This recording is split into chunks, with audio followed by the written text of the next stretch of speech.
sorry I was late. How's he doing? Bad, Doc, bad. Poor boy's had a tough go of it. Never will understand these natives. If he'd only gone to the hospital, we could be using a respirator on him now. How long has he been this way? About a month. He should have been in the dispensary 3 years ago when he first had his accident. You mean the gorilla attack? Uh-huh. He was pretty badly mauled. His chest was crushed. That's before I was transferred out here from the States. I didn't hear all the details on it. Hand me the amyl nitrate out of the kit. I didn't hear all the details myself. And people around these parts don't talk very much. Especially Pastor. He's a noble character, proud. His gun bearers have been with him for years. They tell me he used to be a Maharaja in India. Him, a Maharaja? Uh-huh. He's only a hunting guide now, practically a pauper. Stimulant should be taking effect. He regained consciousness in a moment or two. Where's Velda? She's over at the house sulking. She's peeved because I wouldn't let her come here. Would you mind running over to the house, Cyril, and keep an eye on her? Sure. Any reason why you didn't want her to come here? Well, there's no telling what a reaction might be. Besides, take it easy, relax. You're going to be all right, Pastor. Thank you, Doctor. There's no pain. And I know, as you must, the jungle drums beat the last minutes of my life. That's nonsense. No. When the jungle drums stop, I will be gone. But your friend awaits your recovery. He said many animals still tremble at the sight of your gun. Basta appreciate his presence. And you, Sahib, Doctor, your plans, you still go into the jungle with your brother? My plans remain unchanged. I plan to leave as soon as possible. You must not. Why shouldn't we go, old man? The years of youth always challenge the wisdom of age. How can one explain that which is only acquired through experience? Why don't you get out, Jack? You're annoying. No. Let him remain, Sahib. As a man of medicine, you have witnessed death many times. Perhaps the sight will jar him into believing what I must say. You're exciting yourself, draining his strength. Relax. Relax. Perhaps there is some way before the candle flickers lower that I may impress upon him the dire consequences of his love for the girl. Have you been talking to him about Velda and me? Don't be silly. There is no knowledge he could give me that I do not already possess. You're in love with a creature who you believe in 3 short years has cleansed her blood of the primitive instincts. Reared by the gorilla tribe, mothered by baboons. And yet you would not believe that someday her soft caresses could turn into hairy steel claws around your throat. I know of which I speak and feel the words must cut you like a blade. But I too once reached for a forbidden love and brought upon myself the curse of the llama. You see the results now. If you must go into the jungle, leave her there. Easy. Leave her. Leave her for the beast from whence she came. If we go into the jungle, it won't be to leave Velda there. It'll be to satisfy a silly whim of my brother's. Cut it out, Jack. Velda told me what you did, and I appreciate it. But call her what you will, gorilla girl or jungle creature, it makes no difference. We love each other. Perhaps my words will not bear fruit. Nor if they do, will you heed them. I can only ask that you grant me this last request.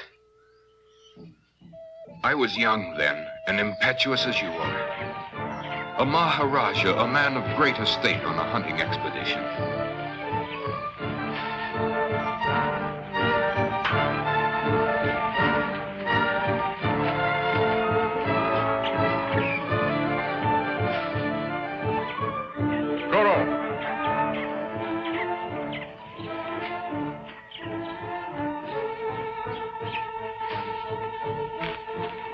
A week in this wilderness and not one shot. Not a sign of anything moving. Did not the mightiest of hunters Kuran assure his Maharaja that these were the best jungles in all the East? It is impossible to explain, Your Highness. Many times I have passed this way as a traveler. never without seeing hundreds of animals. Is it possible they've been killed? Or perhaps died of natural causes? This forest has never been hunted, Your Highness. It's almost as if... As if what? As if the beasts sensed they were being hunted and all had fled. Then my hunter would have me to believe that these wild beasts distinguish between the peaceful travelers and the Maharaja of Diary who shoots them for sport. That would make them different than any animals I have ever hunted. Perhaps, Your Highness, if we pursued them this way.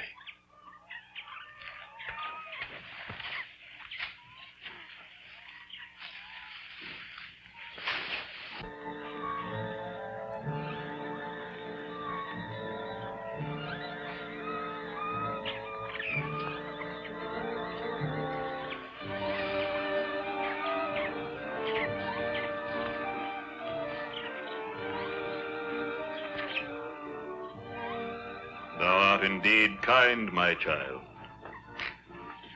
Wait.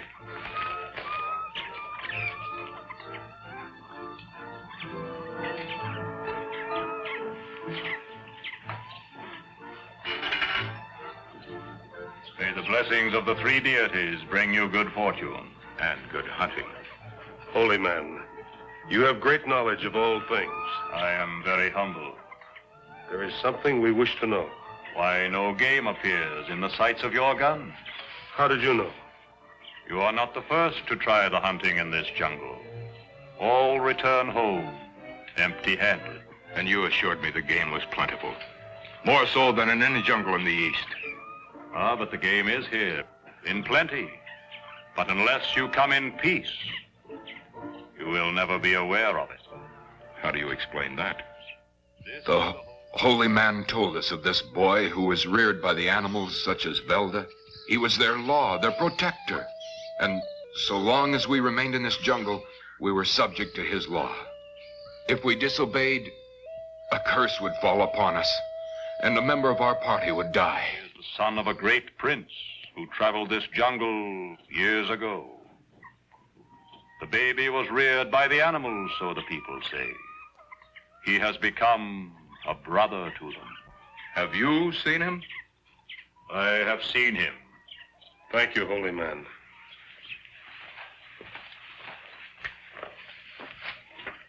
What is your wish, Highness?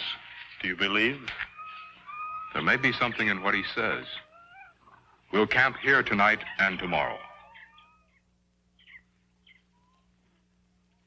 From the moment I saw Ronnie, nothing else mattered but my desire for her.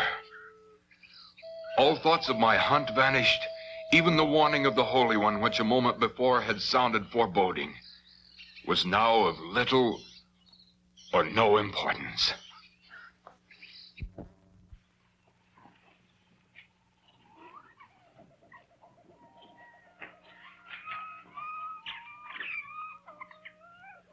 Holy man, that girl who brought your food, who is she?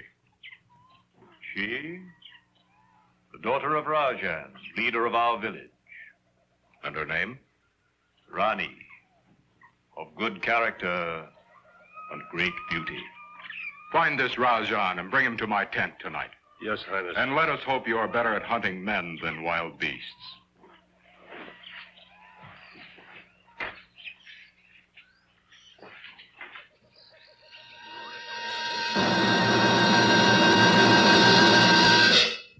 It may not sound plausible to you of the Western world that the projected thought of a holy Lama could have wrought the disaster that was to befall us.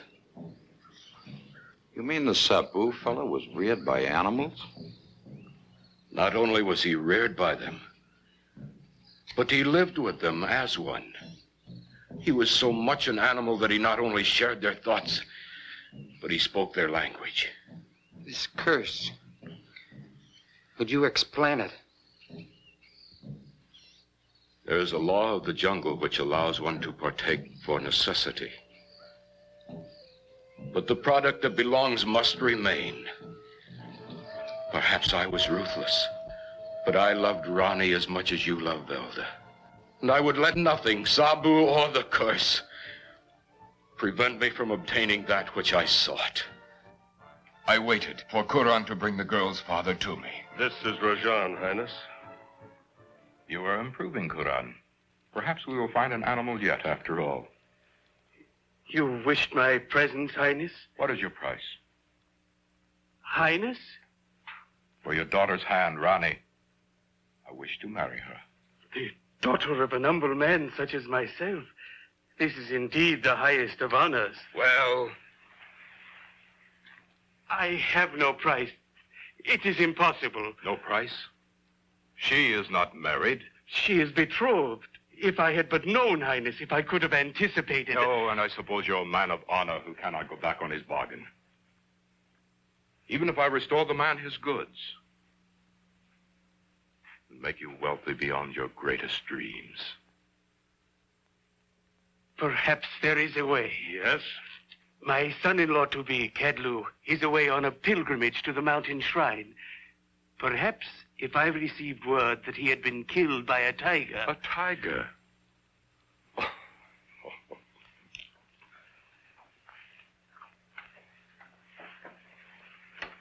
In these jungles? And if the wedding were to take place quickly, when Kadlu returned, we would be very sorry. A mistake, but too late to correct. You're a wise man, Rajan. Interested in a daughter's happiness. Pay him his price, whatever it is. And bring the girl to me tomorrow.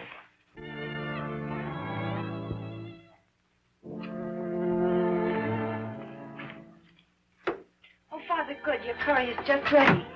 I'm afraid my appetite is not so good, little one. I bring you bad news. Bad news? Kadlu? They say he never reached the mountains. On the jungle trail, a tiger. He's dead. I know it is terrible, little one, but I bring good news also. My little daughter is to be the bride of the Maharaja. It is all arranged, little one. Imagine, the daughter of the house of Rajan, a princess. The deities are indeed kind in this hour of our sorrow. No, Rani! I will not. If I cannot marry Kadlu, I marry no one. I would rather die. Let the tiger that tore its flesh tear mine, too. Rani! Rani!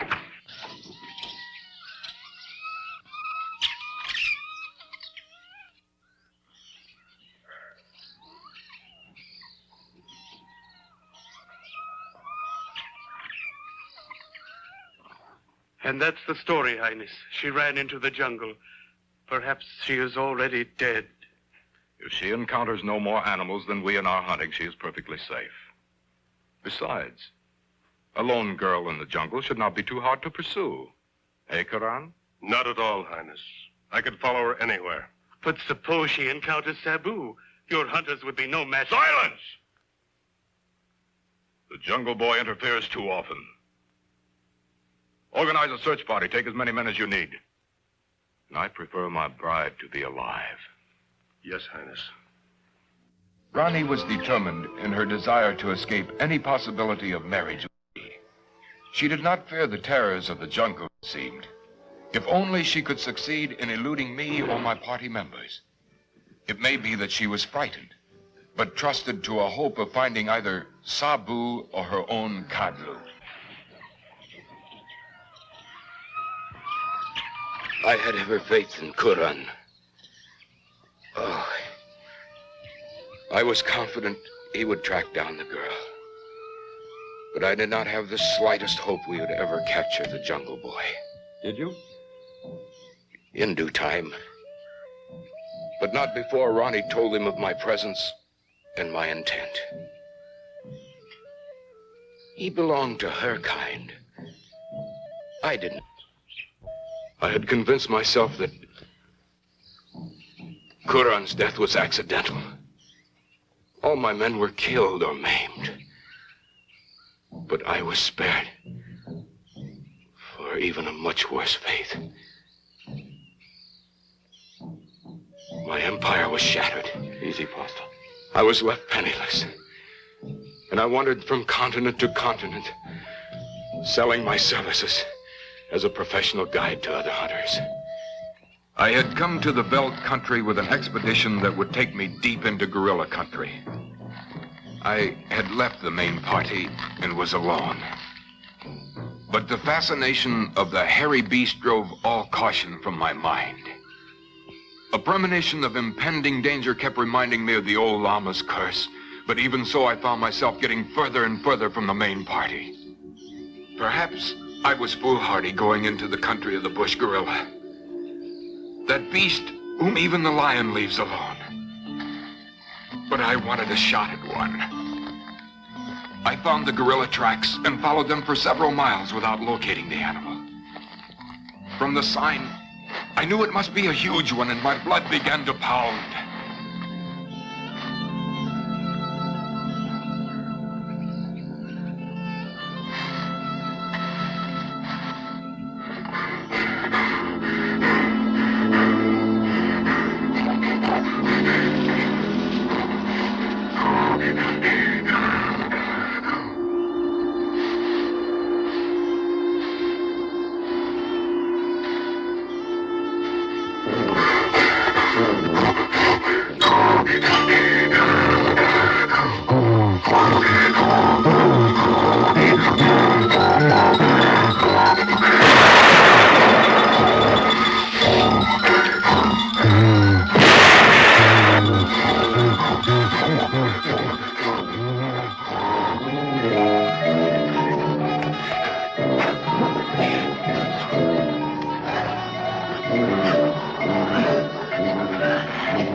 When I fully regained my senses, I saw her beside the gorilla. Where she came from, I did not know, and at first I thought she was... But no, it couldn't be. I tore my glance from her. I wanted my rifle because I was in a desperate situation.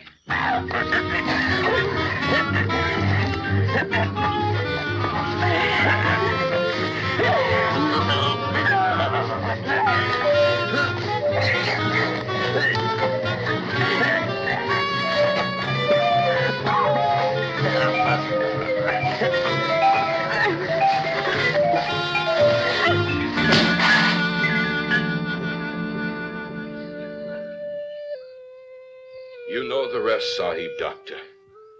We delivered the girl into your custody. You have been ministering to my ailing health ever since. I wish you all the blessings of the deities, not the curse of the jungle. There is no curse of jungle, except to him who disobeys.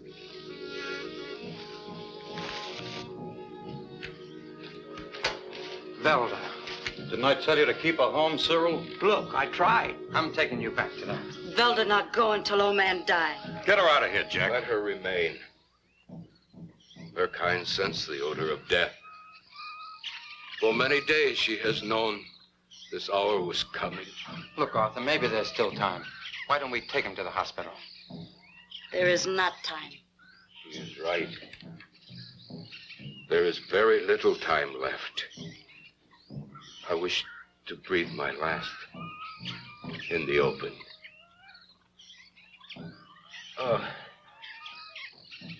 Sahib Doctor, closer, please.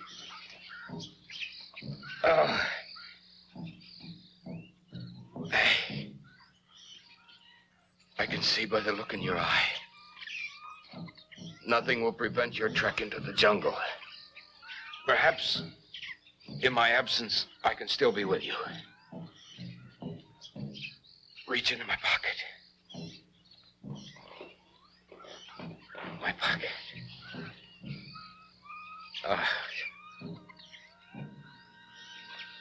What is it?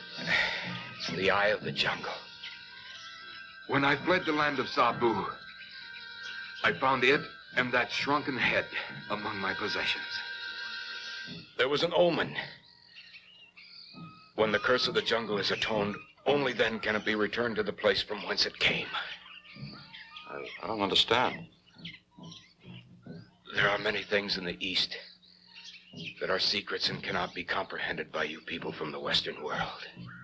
What do you want me to do with them? Take it with you on your journey. Perhaps it will influence your actions.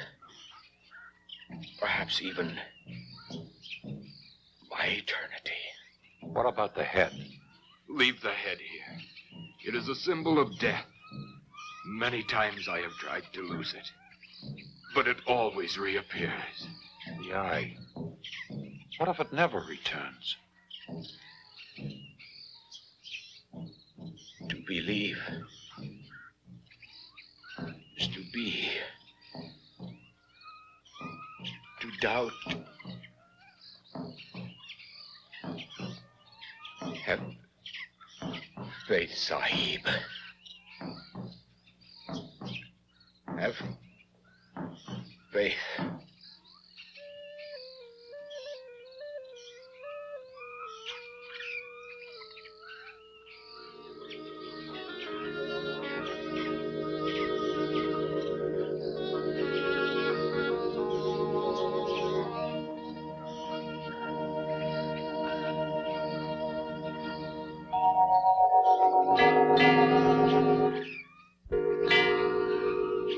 Now these are the laws of the jungle, and many and mighty are they, for the head and the hoof, or the law and the haunch, is obey. And now we had started on the safari. I kept thinking of Pasta, the old Maharaja. The eye of the jungle, the shrunken head. I marvel about the wonders of this dark continent, this land of many contrasts. For a few short miles could take you from thriving modern cities into uncharted, treacherous wilderness.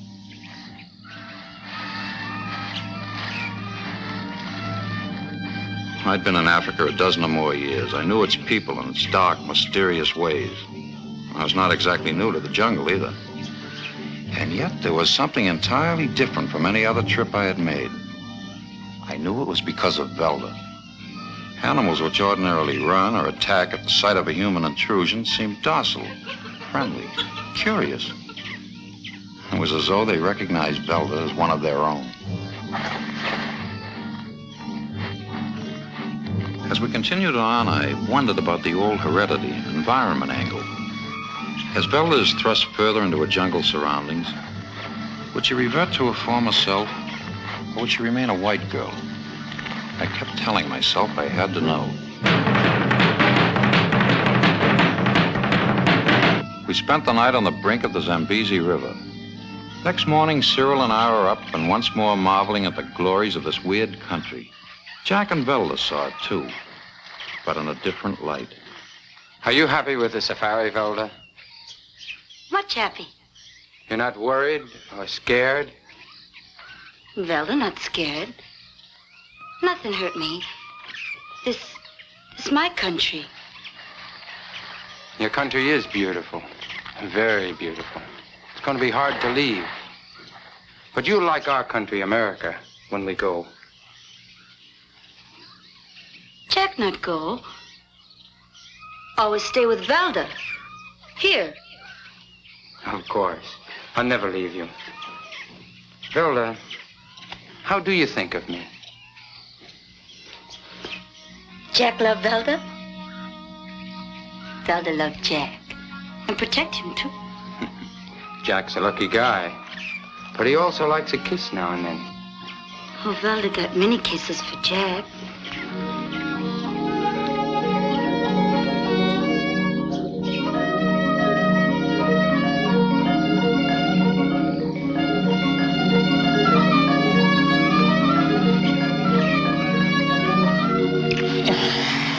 Let me up for air. Velda like you.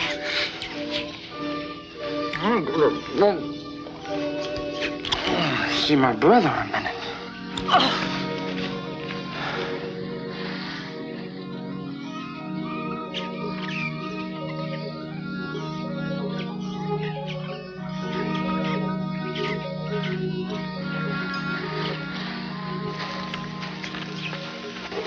Africa's a fascinating country. Kind of overwhelms a fellow, doesn't it?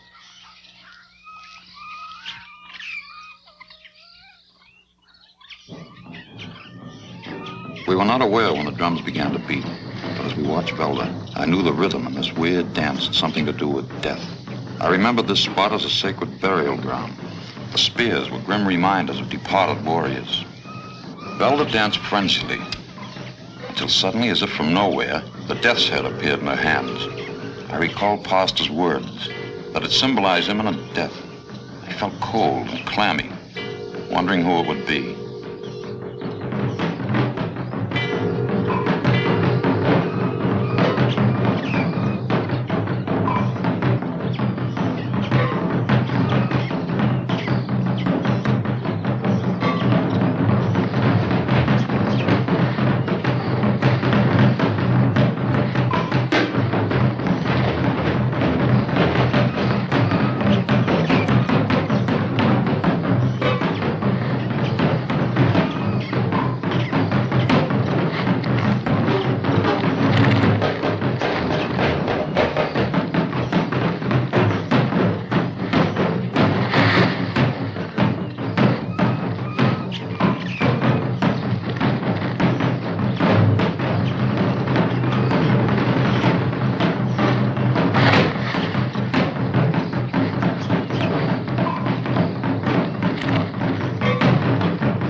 The safari took us deeper and deeper toward guerrilla country. For Jack and Velda, it was a sort of outing, a lark. To me, it was a search for an answer to an ageless question. Could evolution have any basis? Could it influence the mating instinct of a girl whose life had been half guerrilla and half civilized? And yet I found myself on the defensive for Velda. Where did she come from? How long had she been with the guerrilla pack?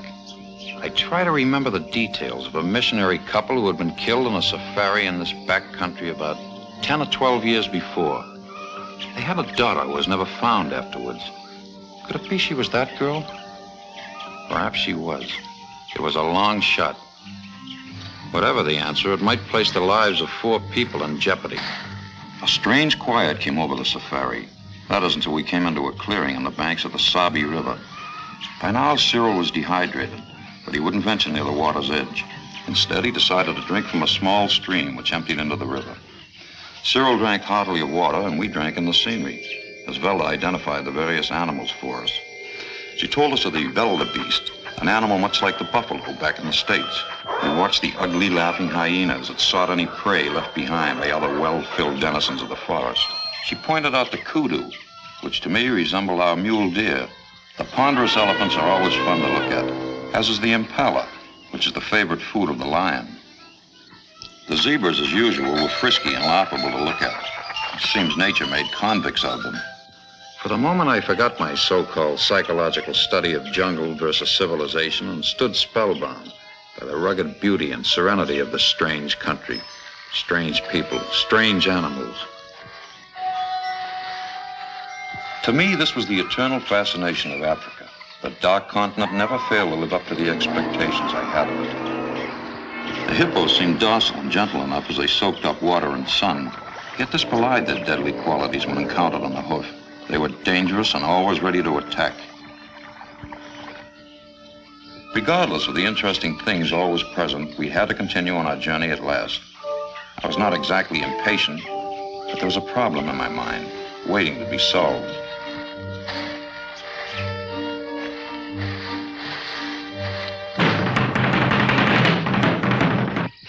Say, Doc, one question. Yeah? We're not going beyond the deeper villages, are we? I haven't made up my mind yet. We might. Well, surely not in the gorilla country. Mm-hmm. You know, this safari could be a lot of fun if I could only forget that old Maharaja's curse. Say, you suppose there was anything to what he said? You know, people in this part of the world have been a puzzle to you and me for thousands of years. Back home in the States, we dismissed them as superstitions. We wouldn't believe it no matter how it was presented. But out here, there's some things that seem perfectly natural. My eyes have seen things that my mind refuses to accept. Yet I've seen them. Well, you can tell me this is none of my business. But Velda and Jack seem perfectly natural and quite happy. It looks as if you've rescued a drowning person, and now you've thrown her back into the water. Velda just got a chance to learn how to swim. Maybe I wanted to see if she could. In fact, I've got to know. She's been sort of a guinea pig, hasn't she? Yeah. You've charted all her actions and reactions as she became civilized. Do you know, it seems to me... What seems to you, Cyril? That we're in the midst of so much beauty that we shouldn't waste a minute of it? Safari going all right? Pretty good, I guess. How's Velda taking it? She's not disappointing me. And you? Oh, look, I'm sorry, Jack. I don't mean to pry into your private business. I got nothing against Velda. It's just that there's a suspicion up here that I can't put down. I could be wrong. You sure could. I intend to prove it.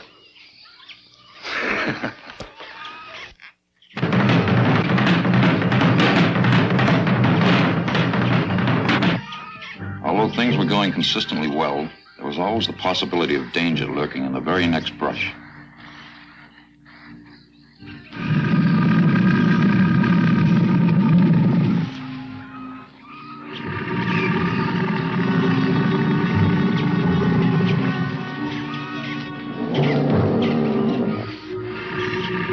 I'll take this one, Arthur. It's all yours.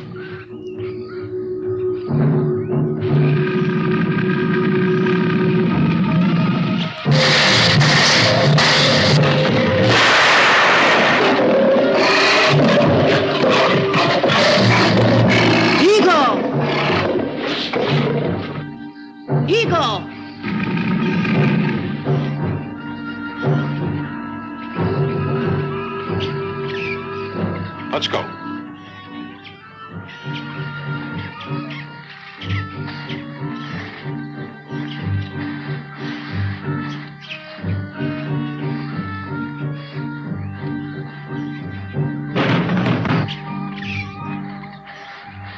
Later on in the trek, we came upon an incident that was undoubtedly an ordinary occurrence for Velda. We stood horrified, spellbound. Here was the raw, grim savagery of the jungle unfolding before our eyes. The law of survival of the fittest, and it was shocking. Cyril was watching with a sick expression. Jack winced, but he seemed incapable of doing anything. We were all frozen in revulsion, all except Velda. I caught the look on her face. It was fixed and stolid, almost a smirk. She was watching something which to her was an old story. Linus must eat.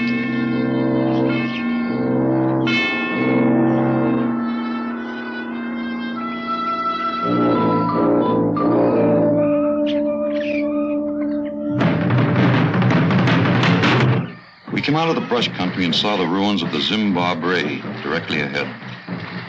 The Amahosas, a tribe that was neither hostile nor civilized, inhabited the ruins. Put the gun away, Jack. It wouldn't do any good if those Zubulis want to start trouble. Why don't we leave before they see us? I'm afraid they already have. Those dances, they puzzle me.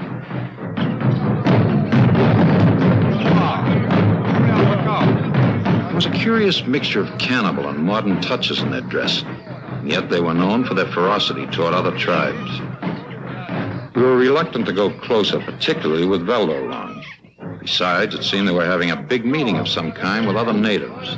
I had heard that a renegade white, a notorious Nairobi Smith, lived among them as their leader. It seemed strange that a white man would forsake his own to live among the natives, so I wondered if he was behind the Mamas.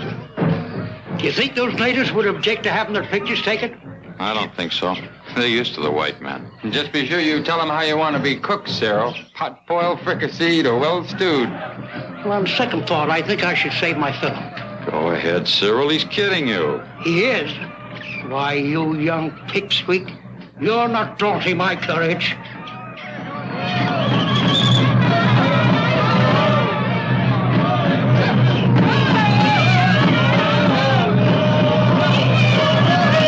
Pretty good stuff, though.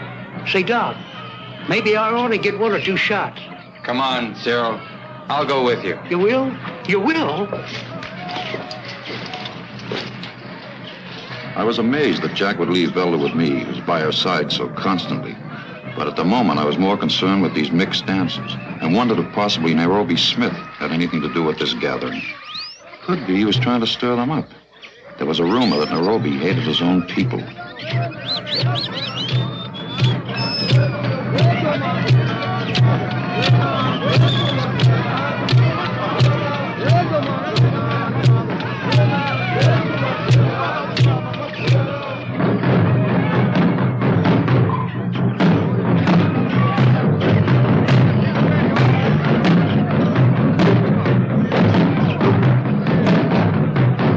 Get a couple of shots for the eyeball.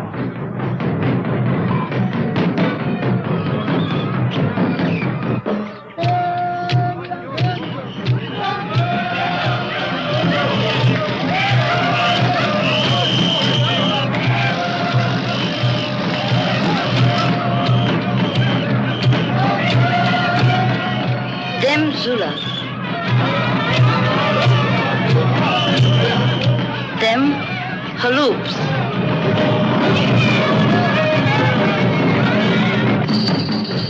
Them Bookers, gorilla hunters.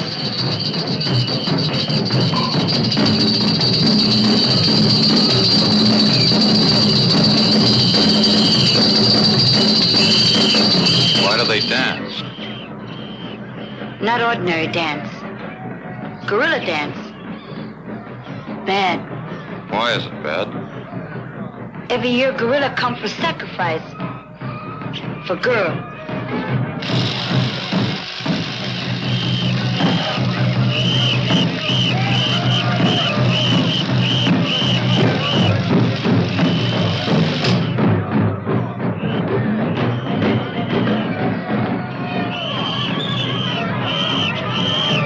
I'm going to see the chief.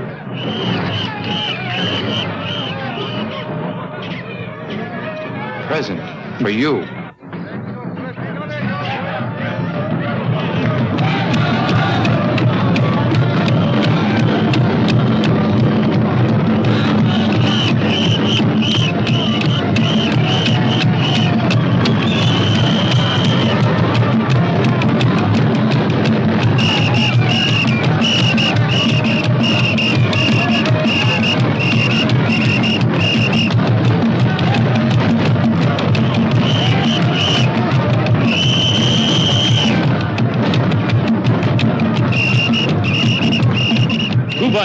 Seulement, tu j'ai de la carotte.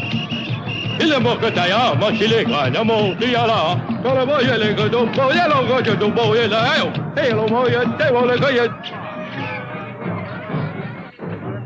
Il est mort, j'ai pas le moyen, le moyen là.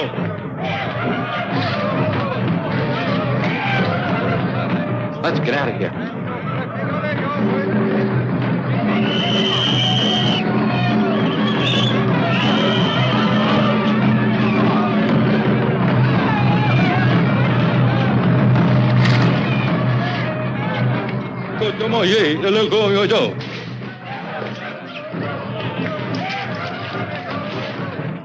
What's the matter? Did Cyril run out of film? I think you'd better go, Arthur. One of the natives got a glimpse of Velda, and they say, I'm sorry, honey. They recognize her as being part of the gorilla pack. And they said unless we left, they'd take her prisoner.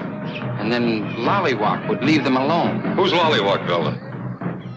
Him leader of gorilla. My pack. Hunter shoot him when he found me. What do we do? I guess we'd better go.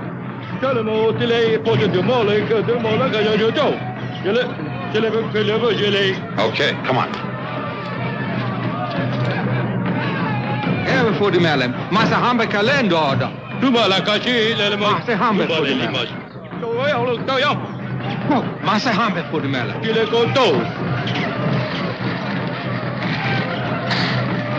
Ci voor de melem is wel een baanse. Kloppen in Bimpella. Ta de jonke pajan lelam na in goko. Ville je gokken gokken. Jonke amagasle.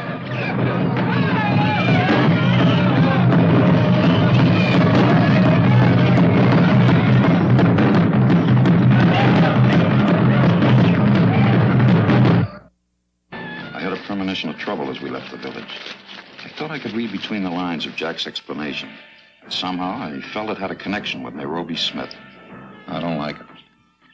I got a funny feeling when I'd wanted around here. Well, what'll we do, Arthur? Let's get moving.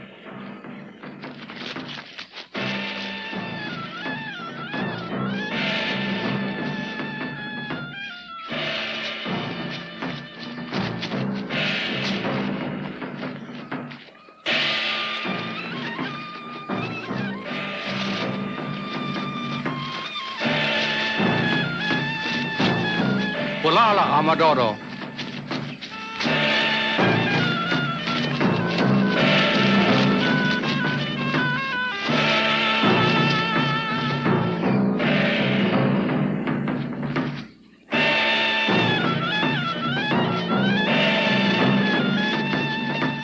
We're being followed.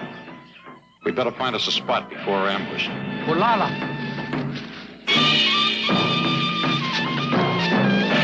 Let's go.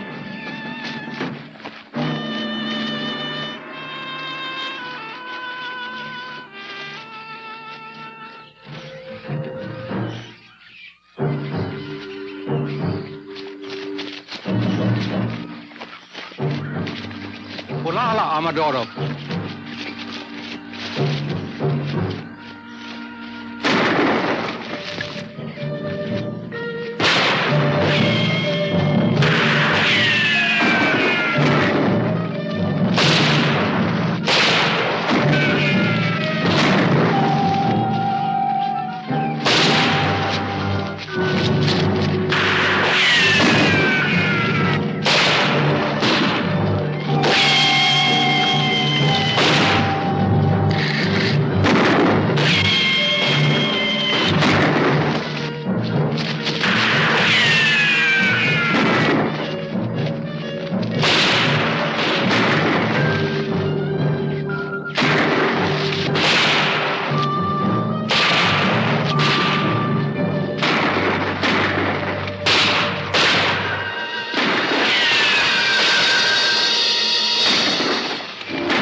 Let go!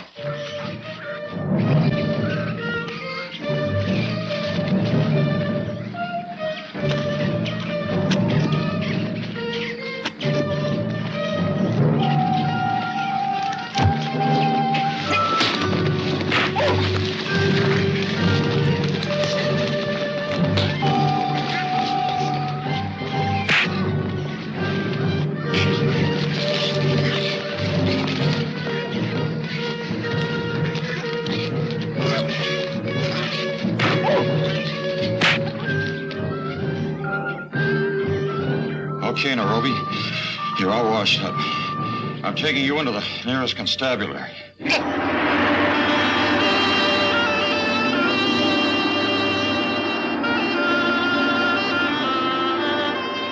Him evil.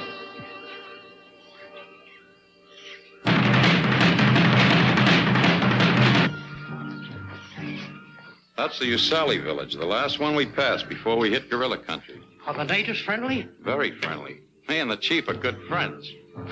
I spent a couple of months here once, delivered a whole batch of babies. Velda, do you know them? Velda know them. You'd better stay here with Jack. Why can't we take her along with us? Well, it might prevent some excitement. Oh, I don't mean it hurt her or anything. It's just that they might get upset. Okay, I'll stay. No, Jack, go. Velda, wait here. Not afraid. Jack, go. Okay, Cyril, let's go.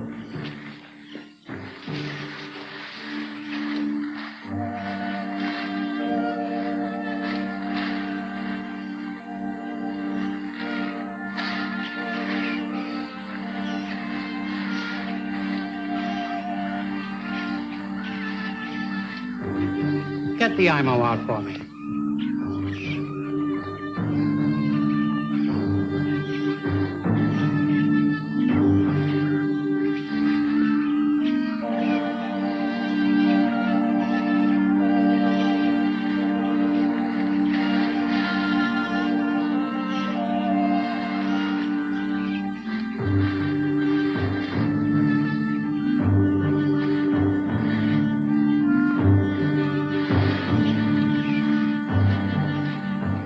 We received a friendly welcome from the village. There was much here of interest, and Cyril had his typical reaction. He was a real camera bug.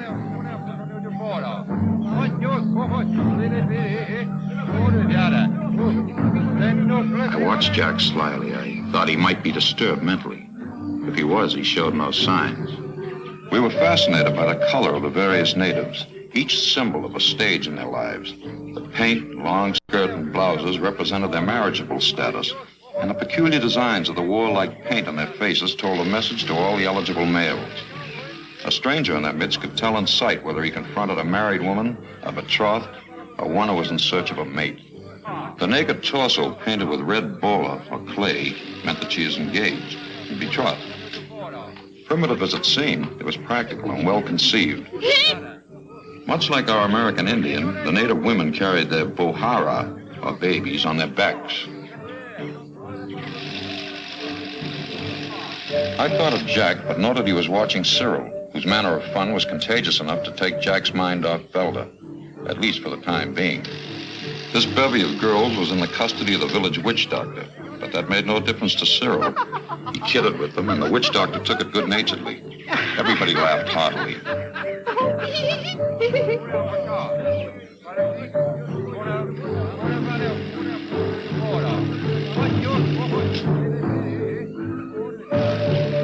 I recognized these two as Bonbonas of a neighboring tribe. They were the tallest in Africa, almost 7 feet.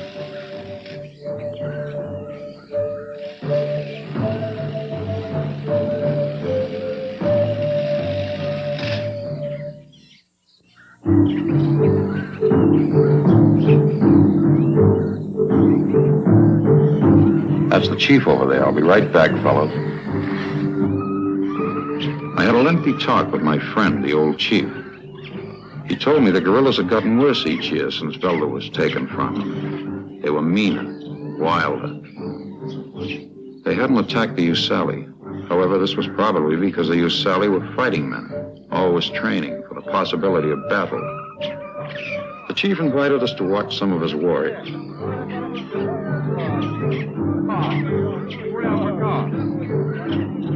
Nako Dora, Oda Nako Tema, Elecom, Nairobi, Ochilamo, Egalamotea, Oye, Elagoi, Nako, Elavoy, Toa, Embelek, Galato.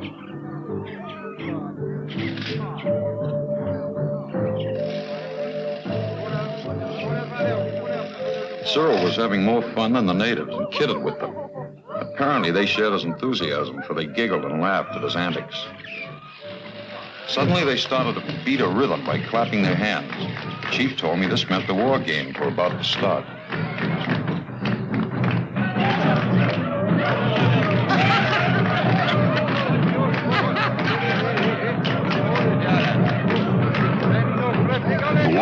was contagious, and Cyril fell under the sway of it as he convulsed a few of the natives with his version of ball in the jack.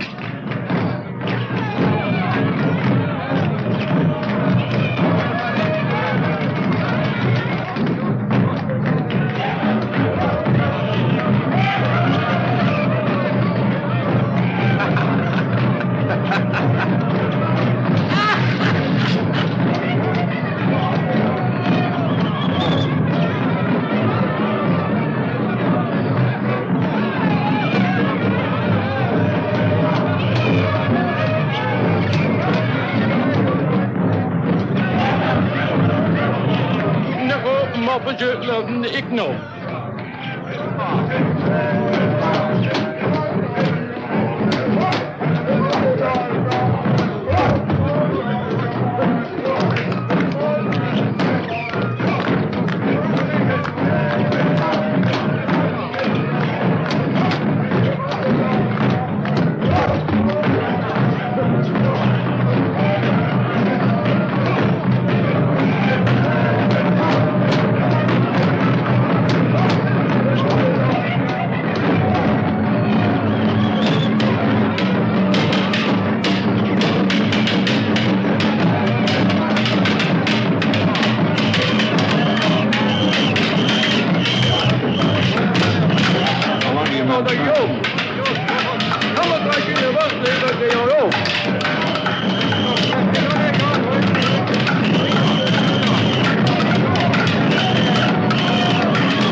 The old chief farewell. He invited me back to the village, but I had a sneaking suspicion he had another baby crop about due. Well, let's call it a day, boys, and get moving.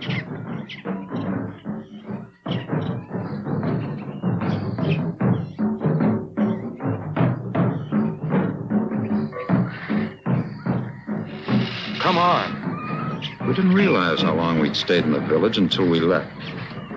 I had a peculiar premonition as we neared the spot where Velda waited. Or rather, where Velda had waited, because she was gone.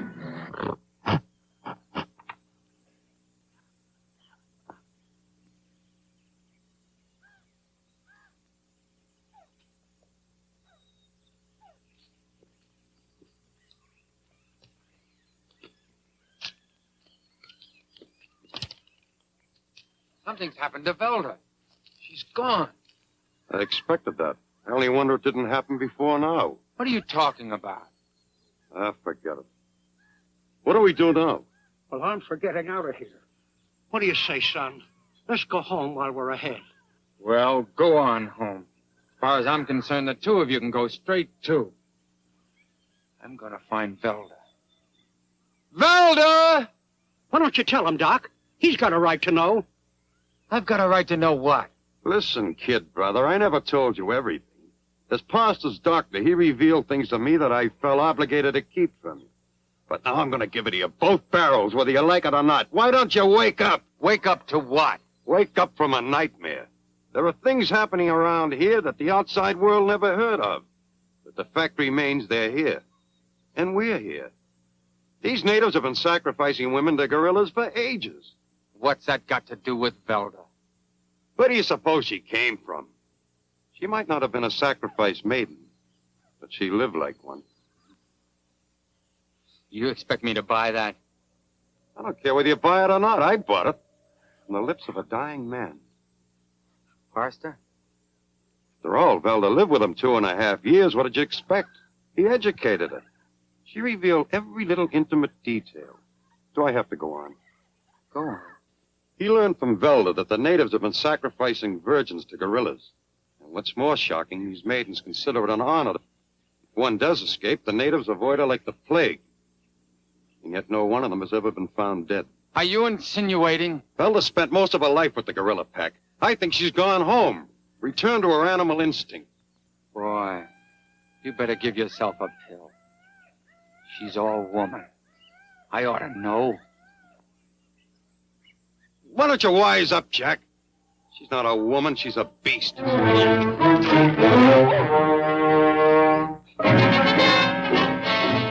ought to break you in two. But you're out of your head. Thanks. You're not going to let him go out there alone, are you? I'm going to let him get himself killed. But I brought him here. Let's go.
Lollywog no remember Velda?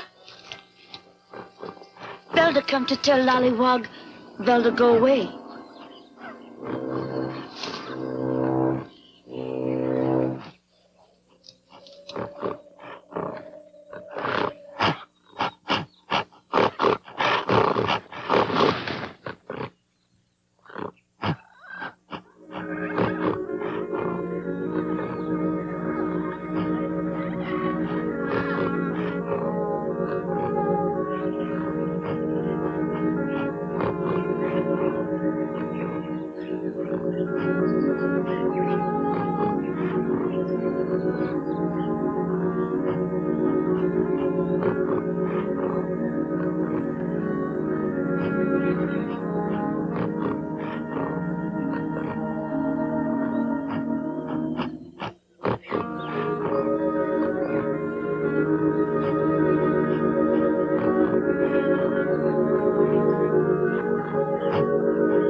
I don't like it. It's too quiet. Just a chimp. But that isn't.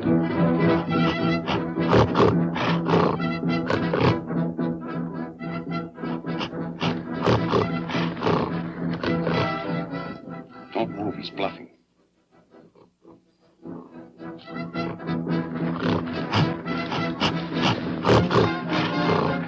Shall we follow him? No, wait a minute.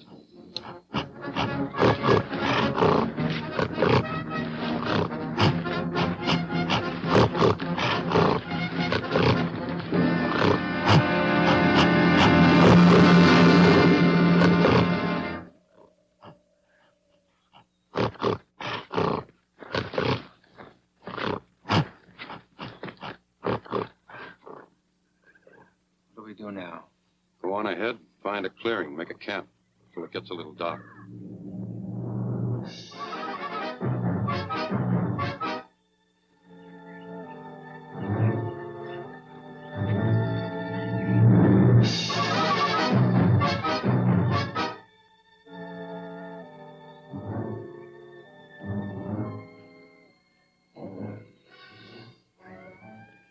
He must have fell asleep. What time is it? Well, it's about 10 o'clock. The moon's up, but it ought to be good and dark by midnight, and we can take off then. Where's Cyril? Taking the first watch. I'm going to relieve him in about 15 minutes.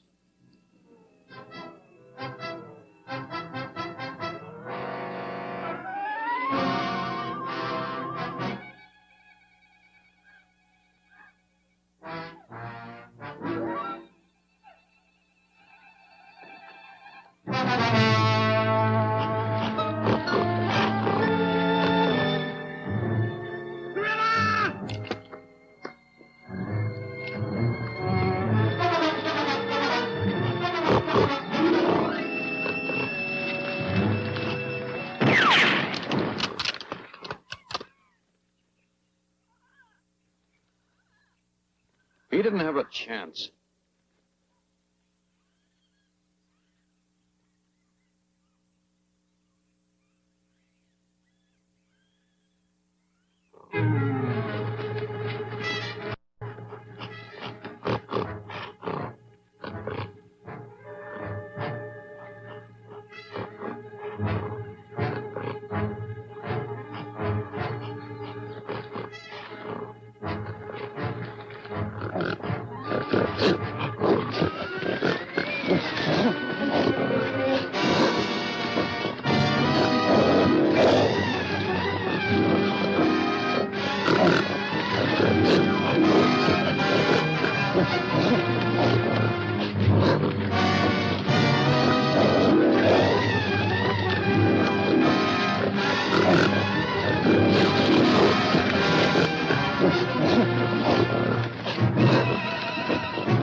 That's Velda. Come on.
Get it.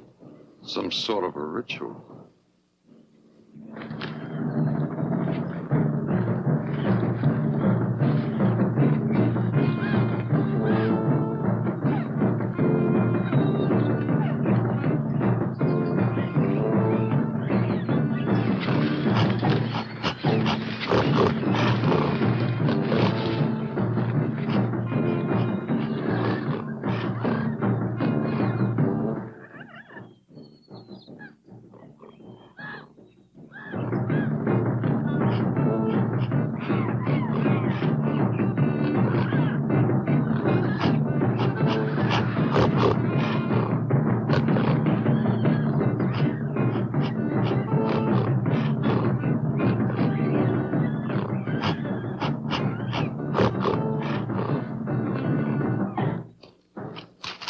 okay, I've seen it.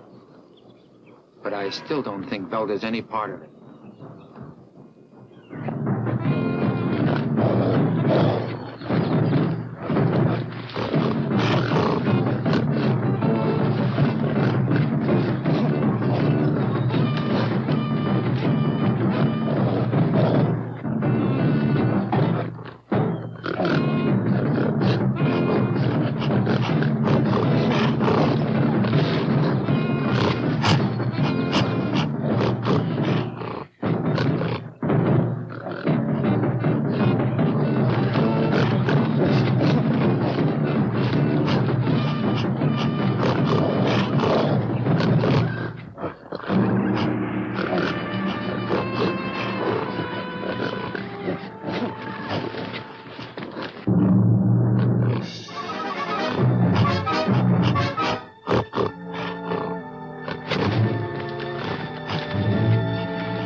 It's Velda!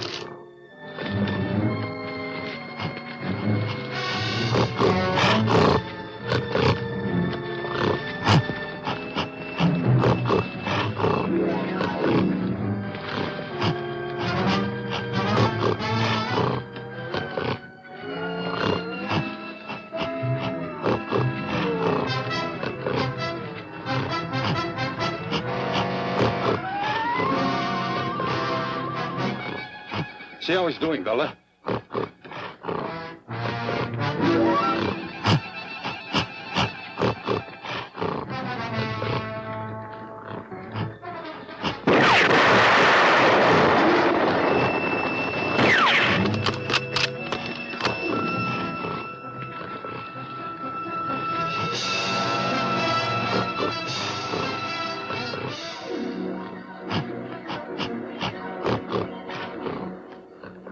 Listen, Jack.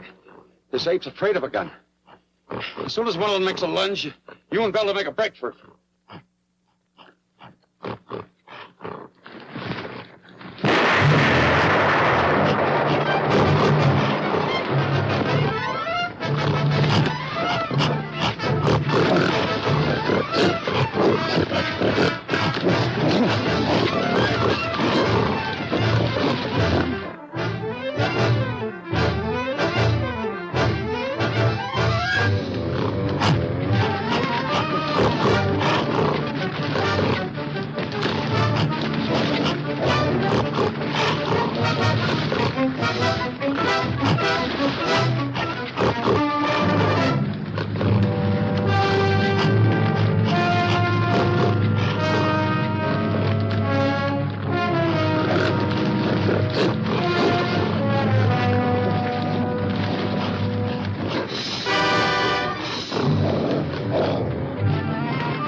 Now these are the laws of the jungle, and many and mighty are they. For the one who shall make it may prosper, but the one who breaks it must die.